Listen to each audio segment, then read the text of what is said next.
ഇത് നമ്മുടെ ഐശ്വര്യ ട്രിവാൻഡ്രത്തിൽ നിന്നാണ് വരുന്നത്. അക്കാക്കി സ്റ്റേറ്റ് യൂണിവേഴ്സിറ്റിയിലെ അവസാന വർഷ സ്റ്റുഡന്റ് ആണ്, 6th ഇയർ സ്റ്റുഡന്റ് ആണ്. ഐശ്വര്യ സുഖല്ലേ?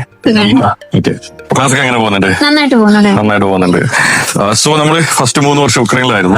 അത് കഴിഞ്ഞിട്ടാണല്ലോ ഇങ്ങോട്ട് ട്രാൻസ്ഫർ എടുത്ത് വരുന്നത്. അപ്പോ ഉക്രൈനിൽ നിന്ന് ഇങ്ങോട്ട് ട്രാൻസ്ഫർ എടുത്ത് വരുന്ന സമയത്ത് ഉണ്ടായിരുന്ന ആ ഒരു എക്സ്പെക്ടേഷൻ ഒക്കെ ഇവിടെ മീറ്റ് ചെയ്യുന്നുണ്ടോ? ഫസ്റ്റ് 3 years ക്ലിനിക്കൽസ് സ്റ്റാർട്ട് ചെയ്തിട്ടില്ലായിരുന്നു. അപ്പം നെക്സ്റ്റ് ഒരു കോളേജ് ചൂസ് ചെയ്യുമ്പോഴത്തേനും ഹോസ്പിറ്റൽ എങ്ങനെയാണ് ക്ലിനിക്കൽസ് നന്നായിട്ട് കിട്ടും അങ്ങനെ ഒരു ടെൻഷൻ ഉണ്ടായിരുന്നു. അപ്പൊ അതൊക്കെ നോക്കിയിട്ടാണ് യൂണിവേഴ്സിറ്റി സെലക്ട് നോക്കിക്കൊണ്ടിരുന്നത്. അപ്പോ അക്കാക്കി റൈറ്റ് ആയിട്ട് തോന്നി. ഇവിടെ കുറച്ച് ജൂനിയേഴ്സിന്റെ അടുത്തൊക്കെ ചോദിച്ചപ്പോഴത്തേക്കും നല്ല റിവ്യൂസ് ആണ് കിട്ടിയിരുന്നത്. അതുകൊണ്ട് സോ വന്നു കഴിഞ്ഞതിന് ശേഷം എന്താണ് അവർ പറഞ്ഞ അതേപോലെ എല്ലാ ക്ലിനിക്കൽസ് കാര്യങ്ങളൊക്കെ പ്രോപ്പർലി കിട്ടുന്നുണ്ടോ? പ്രോപ്പർലി കിട്ടുന്നുണ്ട്. ഫസ്റ്റ് ഇന്റേണൽ മെഡിസിൻ സ്റ്റാർട്ട് ചെയ്തത്.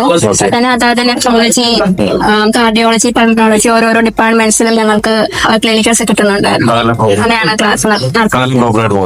ഐശ്വര്യ, ഇപ്പോ നിങ്ങൾ പുറത്തല്ല അപ്പാർട്ട്മെന്റിലല്ലേ താമസിക്കുന്നത്? സോ അപ്പാർട്ട്മെന്റിൽ നിന്ന് എങ്ങനെയാണ് കോളേജിലോട്ട് വരുന്നത്? ബൈ ബസ്സാണ് വരുന്നത് അതോ ക്യാബിലാണ് വരുന്നത്? ഓക്കെ, എങ്ങനെയാണ് എക്സ്പെൻസ് എത്ര വരുന്നുണ്ട്?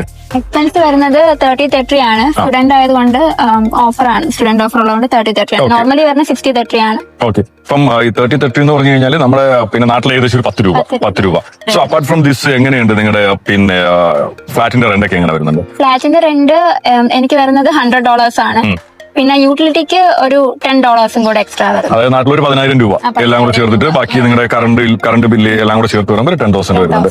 പിന്നെ അത് കൂടാണ്ട് ഫുഡിന്റെ ചാർജസ് നോക്കുമ്പോൾ എങ്ങനെയുണ്ട്? ഫുഡിന്റെ ചാർജസ് ആയാലും മാക്സിമം ഒരു $100 വരുന്നുള്ളൂ. 100-150 അത്രയൊക്കെ വരുന്നുള്ളൂ. സോ നമ്മളൊരു ആവറേജ് ലിവിംഗ് കോസ്റ്റ് നോക്കുന്ന സമയത്ത് അപ്പോൾ ഏകദേശം ഒരു $250 മുതൽ ഒരു $300 നിങ്ങൾക്ക് മാനേജ് ചെയ്യാനായിട്ട് പറ്റുന്നുണ്ട്. അതിന് മേലോട്ടൊന്നും പോകുന്നില്ല. ഇപ്പൊ നമ്മള് നോർമലി ജോർജിയയിൽ ഈ ക്ലിനിക്കൽസ് കുറവാണ് എന്ന രീതിയിലുള്ള ആൾക്കാർ പറഞ്ഞു കേൾക്കാറുണ്ട്. ബാക്കിയുള്ള കൺട്രി ആയിട്ട് കമ്പയർ ചെയ്യുമ്പോൾ നിങ്ങൾക്ക് എല്ലാ ഡിപ്പാർട്ട്മെന്റിലും ക്ലിനിക്കൽസ് കിട്ടുന്നുണ്ടോ? അതായത് ഇപ്പം സർജറി ആയാലും ഓർത്തോ ആയാലും ഗൈനിക് ആയാലും പീഡിയ ആയാലും അങ്ങനെ എല്ലാ ഡിപ്പാർട്ട്മെന്റ്സും എടുക്കുന്ന സമയത്ത് എല്ലാ ഡിപ്പാർട്ട്മെന്റ്സിലും ക്ലിനിക്കൽസ് കിട്ടുന്നുണ്ടോ പ്രോപ്പർ ആയിട്ട്? ക്ലിനിക്കൽസ് കുറവാണെന്ന് പറയാൻ പറ്റത്തില്ല. കാരണം ഞങ്ങളുടെ ഡോക്ടേഴ്സ് ഞങ്ങളോട് പറയുന്നത് നിങ്ങൾക്ക് ടൈം ഉള്ള എപ്പോഴും വേണമെങ്കിലും നിങ്ങൾക്ക് എപ്പോൾ ടൈം കിട്ടിയാലും ഇവിടെ വരാം, ഏത് ടൈം വേണമെങ്കിലും ഇവിടെ വരാം എന്നാണ് പറഞ്ഞിട്ടുള്ളത്.